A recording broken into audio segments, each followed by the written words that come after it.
This week on The Travel Detective, it's the most visited destination in Mexico, but most folks never even leave their resorts in Cancun, Cozumel, or Playa del Carmen. But I'll take you beyond the hotels and into the jungle to show you some of my hidden gems of Quintana Roo. Plus, when the weather warms up, lots of folks want to go out and swim. But before you do that, I'll tell you about some polluted rivers you'll want to avoid. And then, the Palm Beaches is known as a playground for the rich and famous. But there's plenty more to see and do here that you can afford. So get your motor running for my hidden gems of this South Florida destination. I'm Peter Greenberg, all that and more on this edition of The Travel Detective.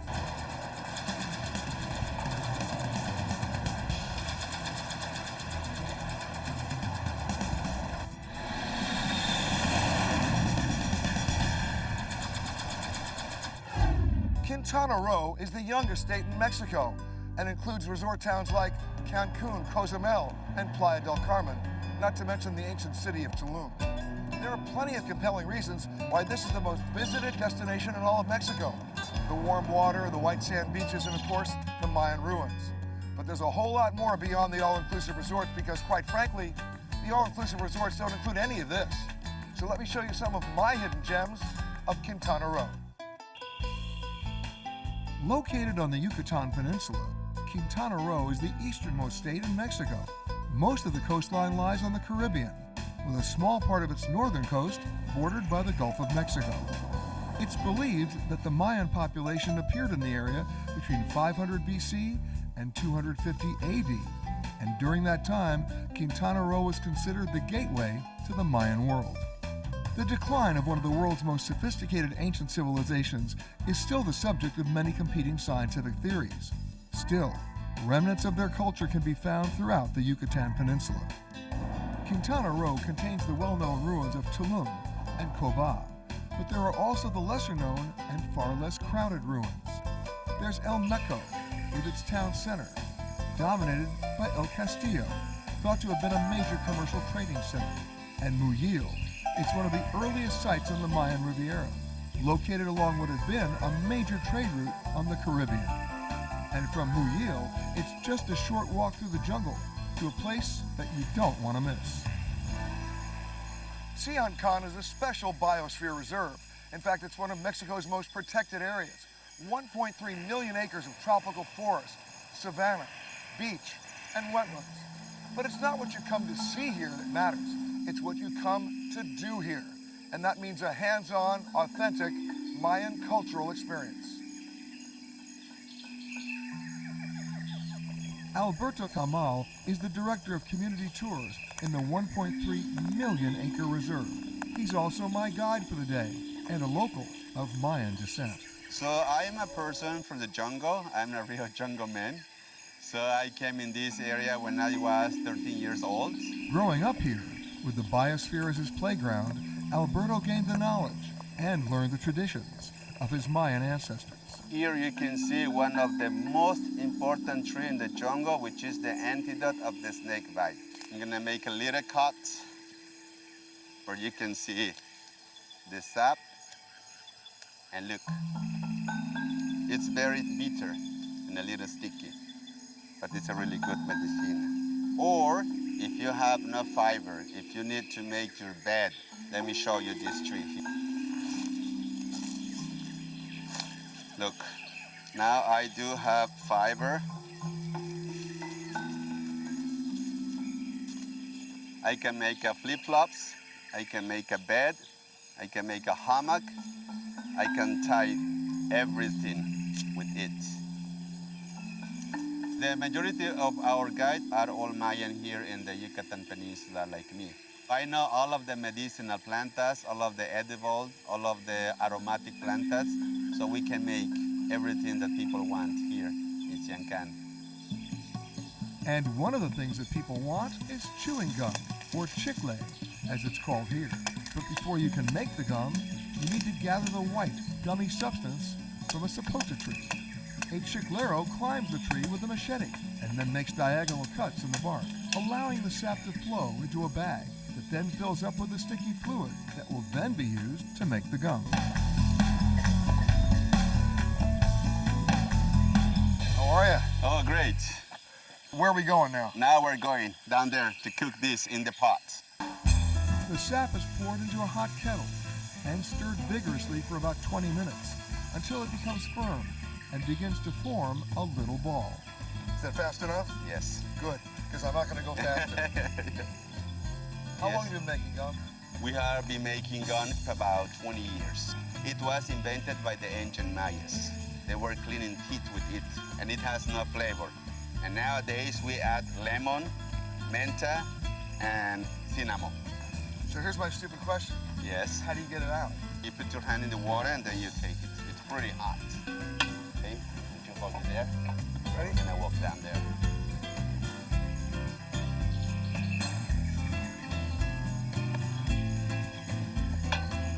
Wanna touch? Sure. Very sticky, but you have to wash your hand. But Oh yeah. very That's sticky. Very sticky. Making a little ball. Huh? Yes.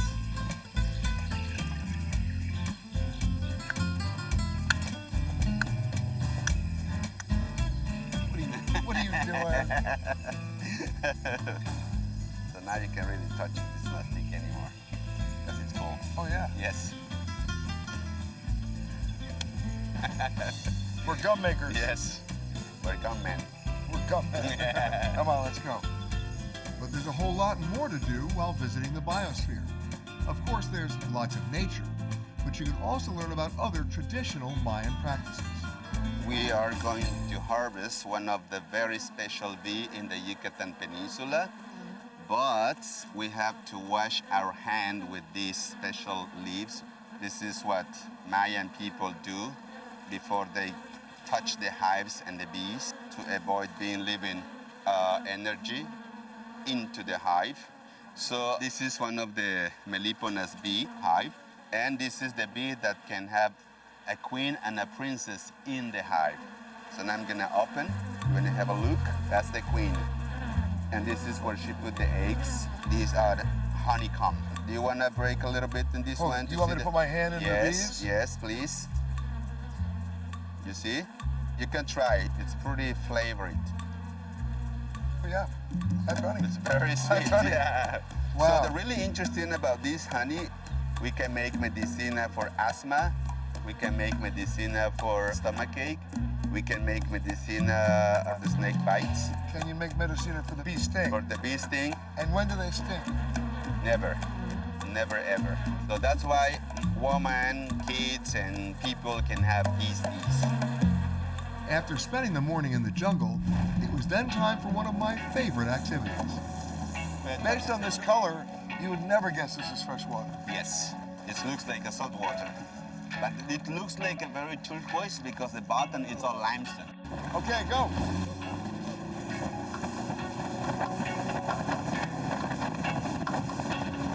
This is all fresh water. Totally fresh water. And it's fed by the underground river system. And this leads you to the river. Yes. And the river leads you to the ocean. There is a man-made river down there. And then a second laguna. After the second laguna, the natural river goes meandering to the wetlands. And you just go right away through. Exactly, into the brackish water. So you can be out here for hours. Yes, which is about 18, 19 kilometers from here to the Caribbean Sea. Wow. Well, we didn't have 18 hours to head to the Caribbean, but we did have enough time to cruise through the lagoon and into one of the canals. These are canals that were dug by the ancient Maya thousands of years ago. Here, among several varieties of mangroves, you'll find fish, birds, and even Mayan ruins. And if you get tired of sitting in the boat, you can get in the water and float or snorkel and get really up close and personal with the local wildlife.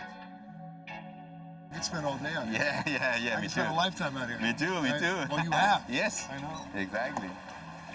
I never get bored to be in this area. Paradise. And you can find that paradise here, as long as you know where to look, especially since not all of it is in plain sight. Hidden beneath the ground in the Yucatan Peninsula, you'll find thousands of cenotes, the Mayan word for wells, which were considered sacred sites by the ancient Maya. There are some which are found above ground, But many of these sites are found in caves, like the one here at Octunchen. To get to the cenote, you'll walk 700 yards through stalactites and stalagmites in this 5 million-year-old cave before reaching clear water, where you can swim, snorkel, and seriously explore. Now, if you're more of a beach person, you've got all sorts of choices. But unless you're a spring breaker, you'll want to stay away from the overcrowded beaches and tourist traps and stick to places like Tulum, known for its turquoise water and laid-back vibe, or the relatively undiscovered Isla Blanca, which is not an island at all, but a peninsula that's bordered by the Caribbean on one side and the Chamuchek Lagoon on the other. It's about an hour's drive from Cancun, but it feels like it's a world away. And it's the one place where locals go to really get away from it all. Another local hangout is the Parque de las Palapas in Cancun. It feels more like a state fair than a normal park, with its food stalls, kiddie rides, and amusements. It's a great way to mix with the people who live and work in the area, while at the same time getting a great deal on handmade crafts and, of course, sampling the local cuisine. And if you don't happen to find what you're looking for here, you can always take a stroll down Fifth Avenue in Playa del Carmen. It's about 22 blocks of shops, restaurants, and bars, some with familiar names, but lots and lots of cool independent places and great people watching. So there's basically something for everyone. One of my favorite stops is a place most visitors never see. It's Puerto Morelos. It's between Riviera Maya and Playa del Carmen. It's the oldest port in Quintana Roo. And what's cool about it is, you come out here to go fishing, hang out on the beach, but it's also the jumping off spot for a true hidden gem. And if you don't know how to find it, you're gonna get lost. So take my advice, think pink. I think that's an interesting thing. This one piece will make 52 layers. Watch on mobile devices or the big screen, all for free. No subscription required.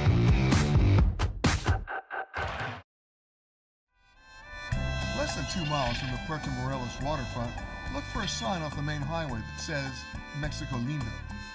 Here you'll want to turn onto the dirt road and follow, yes, the pink signs, for about 4 miles until you arrive at Mexico Lindo Cooking School. Buenos dias. Hola, Nice to meet you. nice to meet you. I've heard of farm to table. This has got to be the farm. Yes, a little bit. Alejandra Kawachi, or Chef Ali as she's known, is the founder of the school. She sources most of what she cooks from the garden on the property. From there, we head to the remodeled hacienda to prepare our meal, where Ali infuses Mexican history and culture into every lesson. And so what am I making today? We're going to cook seafood today. Okay. We're gonna do a ceviche, my grandma's style. We're going to do Veracruz style red snapper. You'll spend a few hours learning to cook some traditional dishes, but the best part is that when you're done, you get to sit down and actually enjoy one of the best lunches in all of Mexico. Real good. Just make sure you save room for desserts. Surprise! Oh, wow. I know what this is. Traditional. Flan, yes. I know I'm gonna like this. But it's hot. Oh, it's really good. Look, a bird. You're stealing my fun. I know what you're thinking.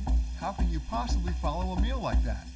Well, in this part of Mexico, it's all about spirituality and a traditional Mayan healing and purification ceremony that's known as Temazcal. An integral part of the ritual typically involves what we think of as a sweat lodge.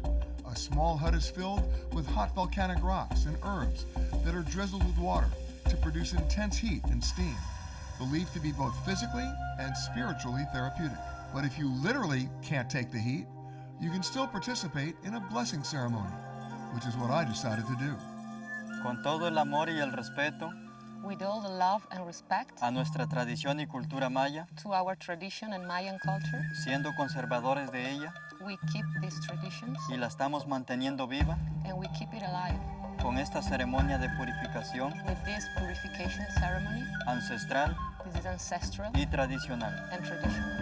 The blessing is performed by a shaman, honoring ancient culture and traditions, and of course, giving thanks to Mother Earth. Bienvenido a este círculo sagrado. Welcome to this sacred circle. Aquí están todas las abuelitas piedras Here there are all the grandmother's stones con una gran energía with a great energy para nuestro cuerpo. for our body. Con todo respeto, With all the respect amor a nuestra tradición como siempre lo hemos tenido, to our tradition, as we always had, voy a pedir el permiso I'm gonna ask permission a los puntos cardinales to the 4 cardinal points con este sagrado caracol. with the sacred shell, the caracol. The horn is first blown to the east, where the sun rises, then the north, the direction of the shaman.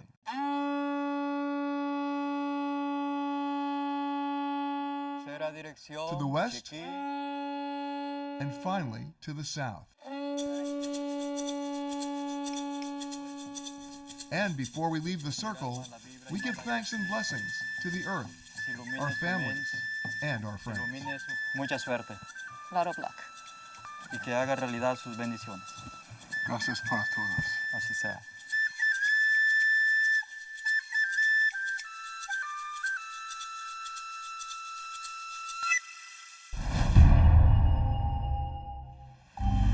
Lots of folks want to hit the beaches, swim in the ocean, and in many parts of the world, jump into local rivers. But before you do that, or even put your toe in the water, here are some rivers you might want to avoid. Topping the list of bad news, the holy river of Hinduism, the Ganges in India. Dumped into its waters, industrial waste, trash, and sewage make the Ganges the most polluted river in the world. Coming in at number 2, the Cenotes River in Indonesia. Are you heading to Europe? You might want to skip the Sarno River in Italy. Its waters are carrying an alarming amount of sewage and chemical foam. So when you visit Pompeii or Naples, better choice, just the Mediterranean. And the dirtiest river in the US, it's the mighty Mississippi, thanks to the nearby factories and farms that have used their rivers for years for their fertilizers and industrial waste runoff. So for the foreseeable future, just enjoy the Mississippi from a riverboat or from the shore. When you think of Palm Beach, Florida, what's the first thing that comes to mind? Wealthy retirees, exclusive boutiques, big golf courses, private jets? Yes, that's all part of the stereotype. You can get trapped by that. But here's the cool thing. It's not just Palm Beach. It's the Palm Beaches. And there are so many sides of this part of South Florida that might surprise you that you don't even know. So let me share with you some of my hidden gems of the Palm Beaches.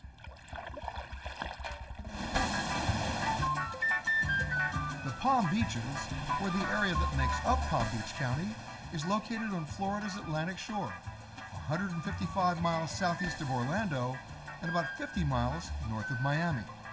The county is over 2,000 square miles, with 47 miles of coastline, and there are 39 distinct towns, each with its own special vibe. Of course, there are the glitzy areas, like Boca Raton and Palm Beach. And then there's Wellington, which is a world-class destination for both polo and equestrian events. Nearby, you'll find Lake Worth. It's home to over 1,000 historic buildings, and while it may be more low-key than some of its more high-profile neighbors, it's also the heart of the Palm Beach art scene. And then there's Delray Beach, a quintessential beach town, with the longest main street in Florida, filled with boutiques, restaurants, and galleries, which, despite being upscale, managed to maintain a small-town charm. A lot of people come to Delray Beach for the beach. I come for whale spotting. Think I'm kidding? You want to see whales fly? Ha! Look, they can. One of the great kite-flying capitals of Florida. Randy the Kite Man Lowe has been flying kites for over 20 years. He's a former math teacher from Boston who used kite flying to teach his students the Pythagorean theorem. These days, you can find him on the beach in front of Lifeguard Station 5, flying his kites just to make people smile. You got a full-time job here. It's a lot of fun. Come on down and fly. Delray is a beautiful place, and I love this place. I love when the people come by and talk to me and my wife, and they love the kites, and this is why we do it. How many different kites are we talking about? I have about 60 of these kites. They're called show kites. They're made out of New Zealand by a guy by the name of Peter Lynn. These are the biggest ones you got? No, I have actually a 100-foot whale. He's 100 foot by 30 foot. He's the size of a real whale. Kids come down here and do this too? Oh, they love these kites. Every year, family comes back with the kids and they say, oh, a new one. And that makes us feel good, you know. These are not your ordinary kites. It takes a little practice. What's different about these kites? Well, they have a lot of pull on them. So I could actually be abducted by a whale? You could. You could. These kites should be only flying these kites in about 15 miles an hour wind. Because the wind picks up, I'm going to be coasting over Delray. Exactly. And everything's staked in the ground, so. Until it lifts me safety off the issue. ground. Yeah. Has it happened? No. Safety is my #1 concern here at Delray. Well, if kids can do this, then this big kid definitely could do it. So I gave it a go. This is just a tropical fish. And we'll take that over to the whale line. Okay. Here we go. So right there, and then we'll tie them off.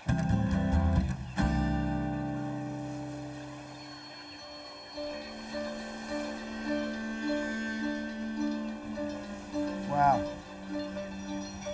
This is great, man. Thanks. Thank you. If kite flying isn't enough for the kid in you, then how about chocolate? Hoffman's Chocolates has been a South Florida staple for over 40 years, and they've got over 70 varieties of confections, all made by hand. But the real hidden gem is if you ask, you get to build with chocolate. So Randall, what are we doing here? I got an apron, I got white gloves. Yeah, we're going to be building a chocolate house, and we're going to be decorating this chocolate house in very, very fun motifs. All right, so how do we do this? Okay, so we've got 4 pieces in front of us. You got milk, I got dark. Correct, and just take one of the sides. Yep. And one of the front of the houses. Right. And just put them together. And as you can see, we've got chocolate here in front of us, and we're going to use that as kind of our glue. Okay. So grab one of those chocolate bottles and put it right there down the middle. Just put that together.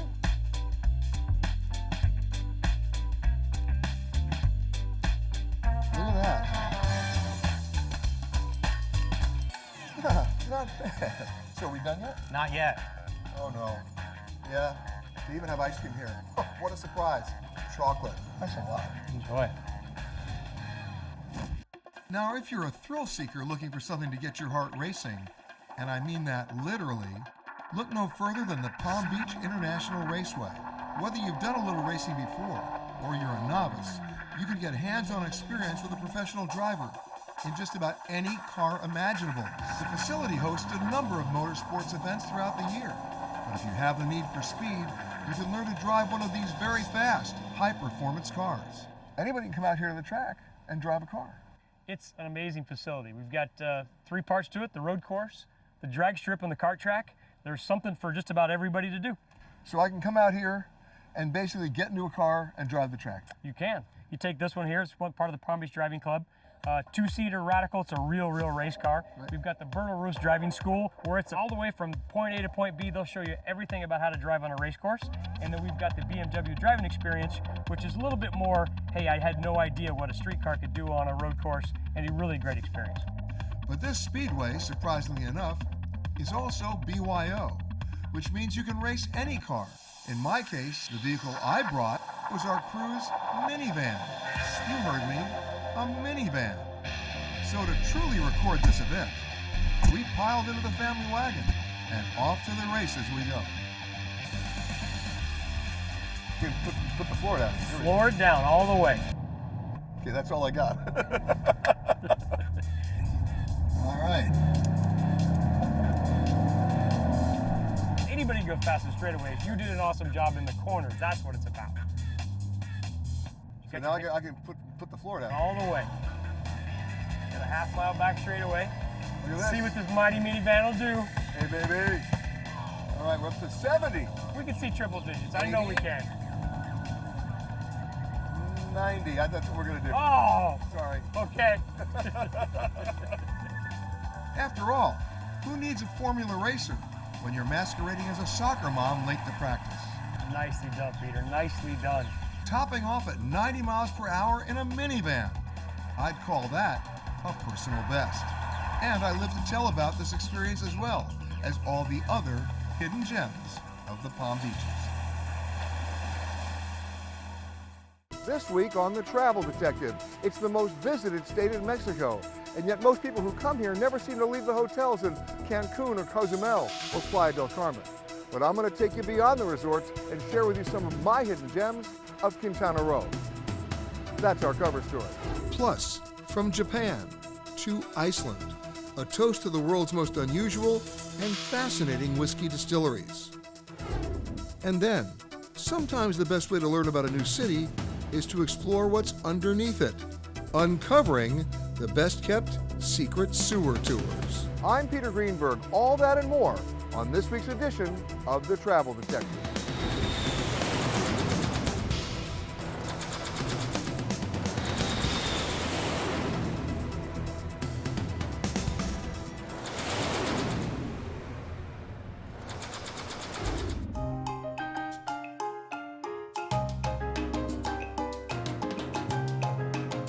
Millions travel to this Mexican state every year, but the experience can be so much more fulfilling than just the crowds in Cancun or Tulum. Incredible ways to reconnect with nature, with history, and to step back in time into traditional Mayan life. Let me share with you some of my hidden gems of Quintana Roo. Quintana Roo is the easternmost state in Mexico, with most of its shores along the Caribbean, except for a small portion of northern coastline bordering the Gulf of Mexico. It was granted statehood in 1974, making it the country's youngest state.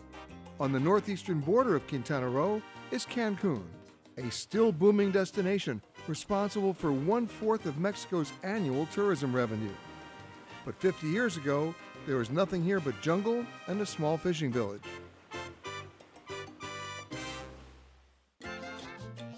In the 1960s, the Mexican government identified this land as prime real estate for a new tourist destination and provided financing for the first hotels in Cancun. And by the time the airport opened in 1974, the population had grown to 8,000. Today, nearly 1 million. The city now receives more than 6 million international visitors a year, drawn to Cancun's white sandy beaches, first-class hotels, and a legendary and vibrant nightlife.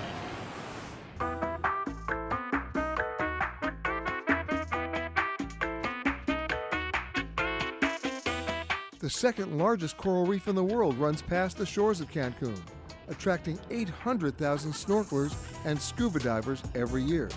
This influx of human activity has caused extensive damage to the reefs, so one local organization crafted a creative solution. I mean, these statues are incredible, and to think they're all going underwater. Exactly. Roberto Diaz is president of the Museo Subacuático de Arte, or MUSA, an underwater sculpture garden of more than 500 statues.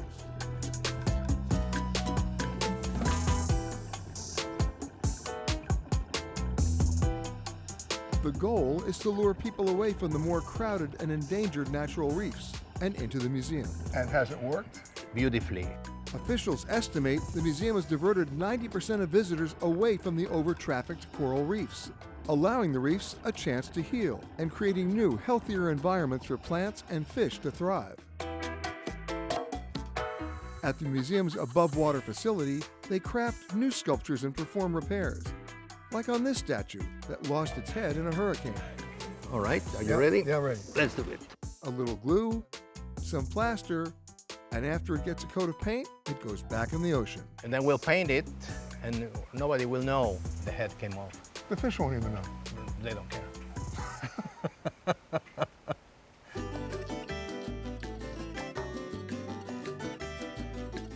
60 miles south down the coast, in the tiny beachfront community of Akumal, you have to look carefully or you might miss this road sign, which points to another place working to protect Quintana Roo's wildlife population.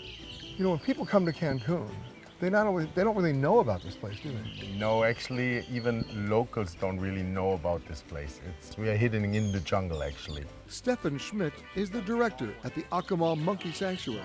Mexico recently enforced a ban on the commercial use of exotic animals for entertainment, so a lot of those now unwanted animals end up here at this facility. We were actually the only institution who deals with monkey in this area. But you're rescuing a lot more than monkeys. Exactly. The sanctuary houses over 250 animals, everything from zebras to raccoons. spider and howler monkeys, birds of all sizes, snakes, goats, and deer. The goal is to provide a safe environment and, when possible, rehabilitate the animals to be returned back to the wild. So this is a way station, not a final station. Exactly. But you're not a theme park. No, we're not. Absolutely not. And you're not an adventure park. No. Yakumo Monkey Sanctuary is about to be in contact with nature. To understand why is it so important to protect wildlife for us. Here, you're able to interact with the animals, although some are definitely more friendly than others. Whoa, okay, bye. Okay, whoa, okay. But under careful supervision, you get some FaceTime with the sanctuary's spider monkeys.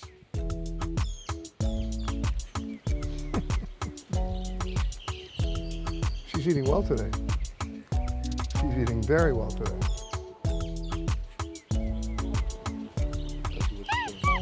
As you can see, she got close to me, and the caretakers later told me this is also the closest the camera has ever come to these monkeys.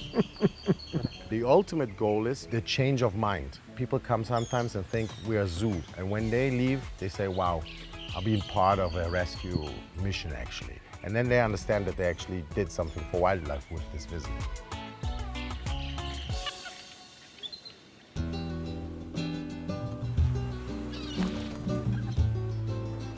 Integral to Quintana Roo's history is the Mayan civilization, which first populated the Yucatan Peninsula almost 4,000 years ago and maintained its cities until the mid-13th century.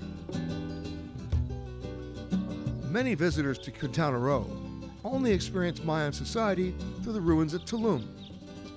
But Mayan culture is still alive and well, just 40 minutes away, in the village of Nuevo Durango.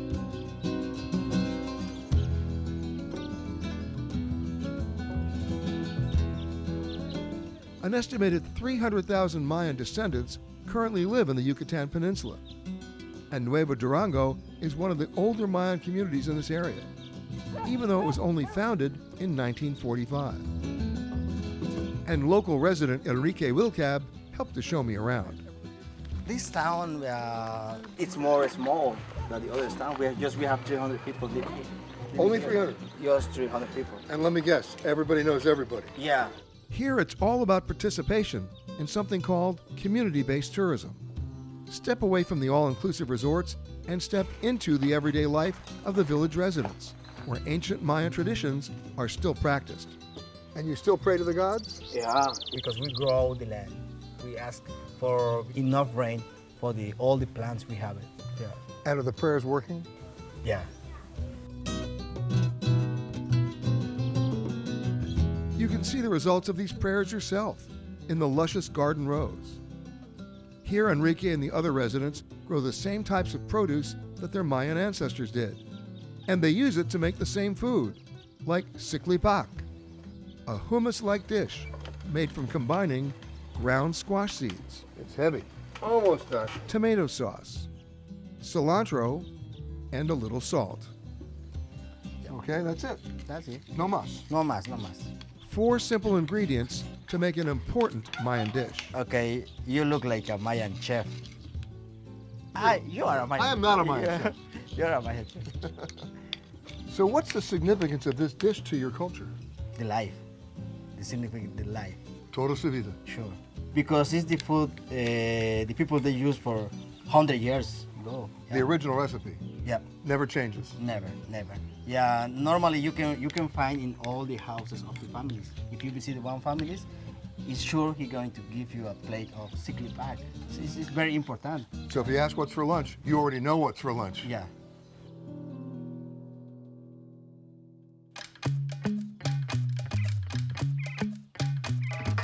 But it's not just old recipes you'll find in Nuevo Durango. The residents continue to innovate, like Aubrey Petchpot. After struggling to sell her individual garden items at the market, she decided to combine them, developing her own signature recipe for tomato habanero marmalade. It's a hot marmalade. I mean, really hot. But it's also a hot seller at the local market. And that's part of the beauty of community-based tourism. Not only does it allow us to see this way of life, but it allows the Mayan residents to maintain this way of life. Instead of commuting every day to a far-off resort for work, residents like Abby and Enrique can stay in the community, harvesting its benefits in more ways than one. Even for those who leave, returning to the community where you were born is part of the circle of Mayan life. My grandmother said me, the place where you cut your belly button. Oh, the umbilical cord. Yeah. You come back. Yeah, if you go in other places, but it's more sure you come back in the place where the people they cut your belly button. So, where you were born, you come home to die. Yeah, that's the traditional born here in Mayan life. Yeah. Wow.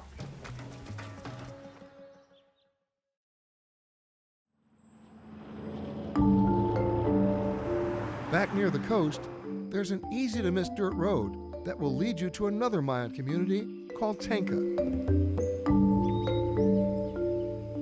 Here it truly feels like you're stepping back into another time and place, worlds away from the manufactured resorts of Cancun.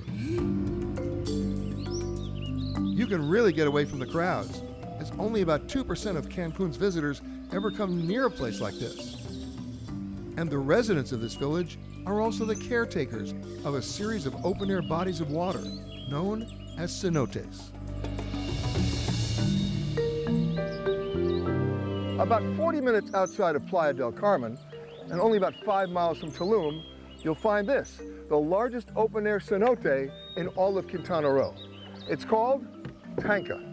And in the Mayan culture, legend has it that cenotes like this were used for human sacrifice, to kill princesses to satisfy the gods.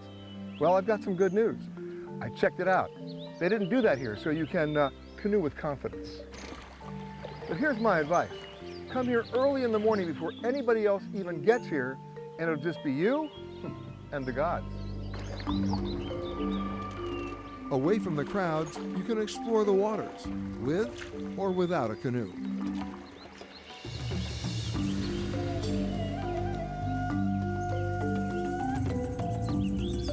Very close to the big cenote, you can walk to it. It's the Cenote Azul, the blue cenote. You'll notice right away how clear the water is. You can swim, you can snorkel, and if you're really bold, you can jump in.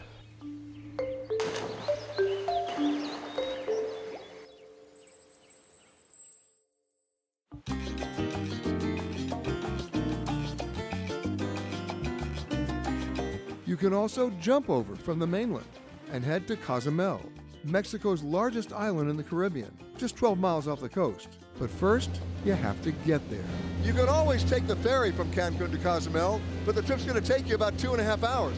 Or take the private flight, only 25 minutes. And the cool thing is, if they have space, and if you ask, you get to be the co-pilot, right? Right.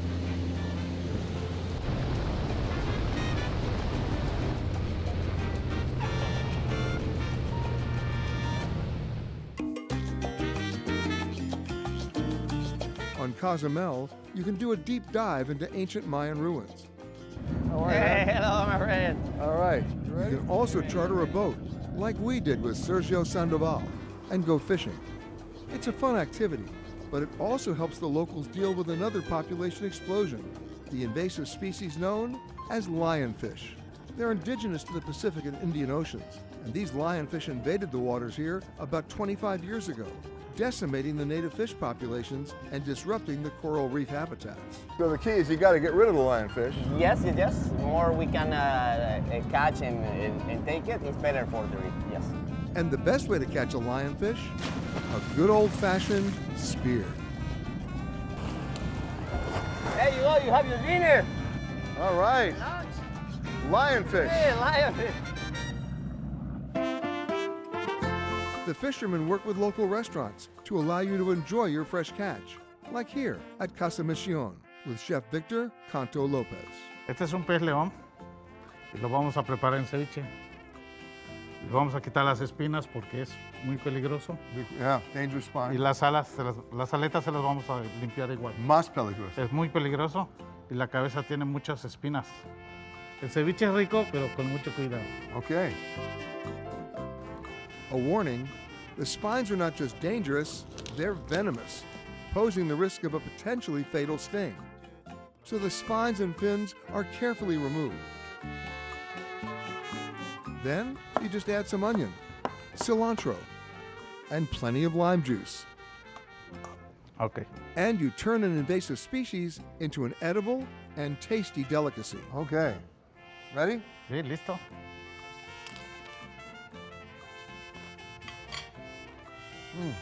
¿Sabroso? No caliente. No caliente. Okay. Poquito? Yeah, poquito caliente. So we help to maintain the balance of nature, one very spicy lionfish at a time.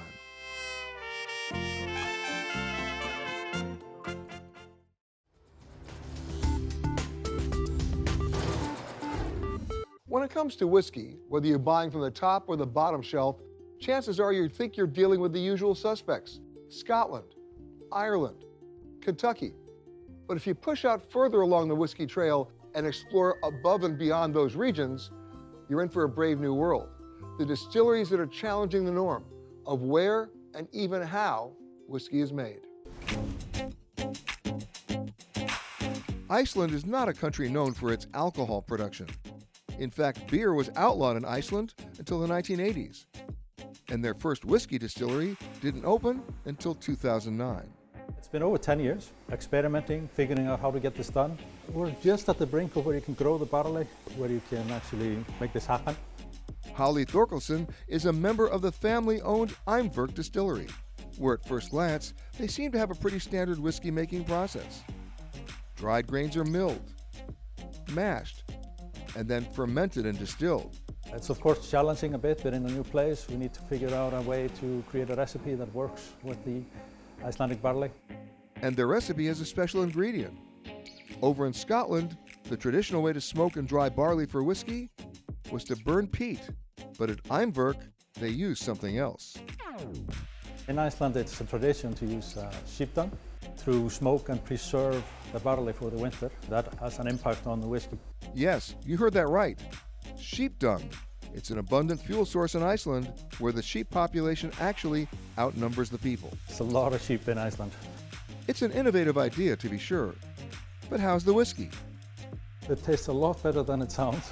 The sheep dung actually just gives it a nice, sweet character of a fairly sweet, mellow smoke with maybe a hint of the farm, a little hay on the tasting notes. If that's not the flavor profile you're looking for, maybe you'll prefer the tastes at the James Sedgwick Distillery in Wellington, South Africa, the only commercial whiskey distillery on the whole continent. James Sedgwick was a captain with the British East India Company, who founded a liquor business that would eventually become the distillery that sits here today.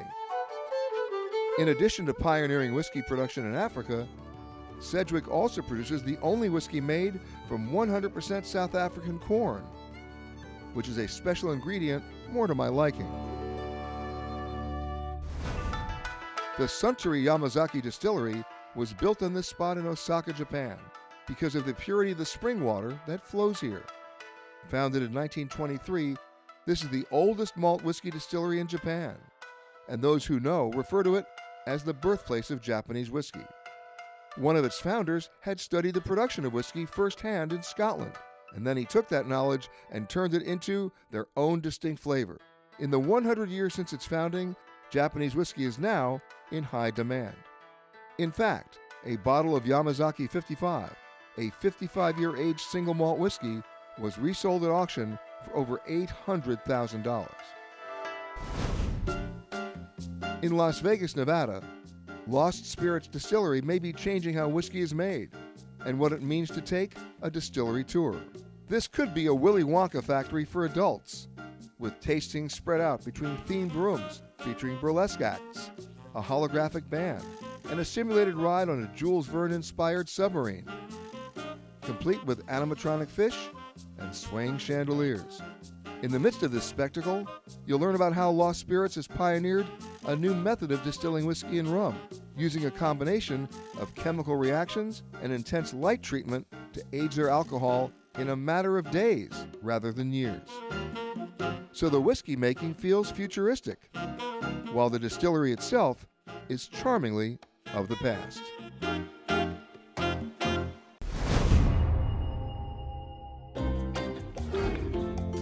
The latest rankings are out for the most weather-delayed U.S. airports. The research studied the total amount of weather delays, weather issues, cancellations, and more. Chicago O'Hare is the third worst, as O'Hare averages 31,000 weather delays a year and over 2.3 million weather delay minutes a year. Preceding O'Hare, San Francisco International. The airport's delays are the result of low clouds and fog, leading to nearly 266,000 flights being delayed. But the top spot for delays? That's Newark, with only 68.9% of the flights leaving on time and more than 3% of all flights being canceled altogether.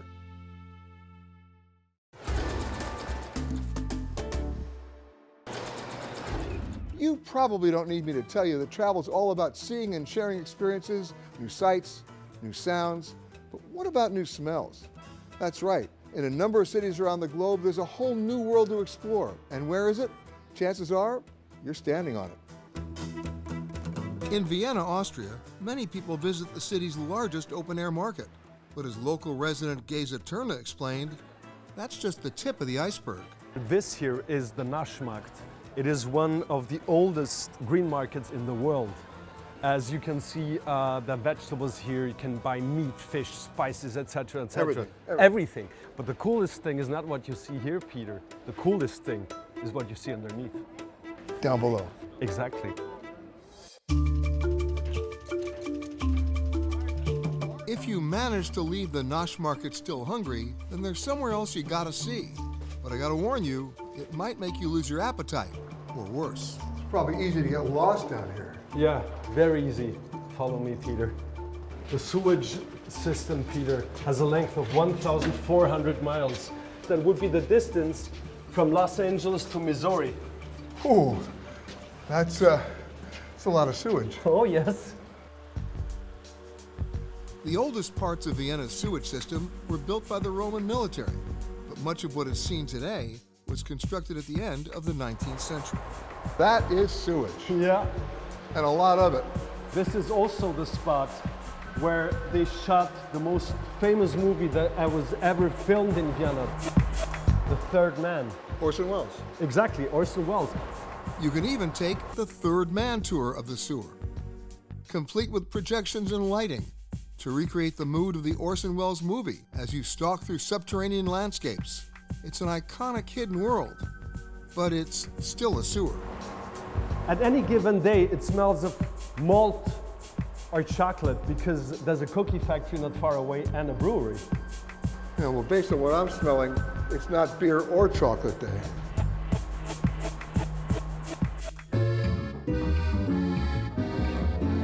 If you want to keep trekking underground, opportunities are, pun intended, overflowing.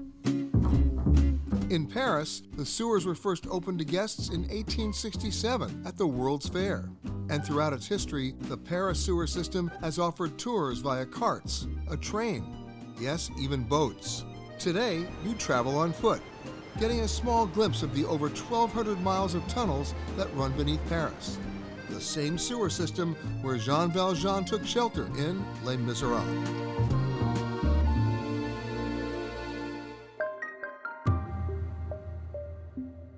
North of Tokyo is the metropolitan area outer underground discharge channel, known more simply as the Underground Tunnel.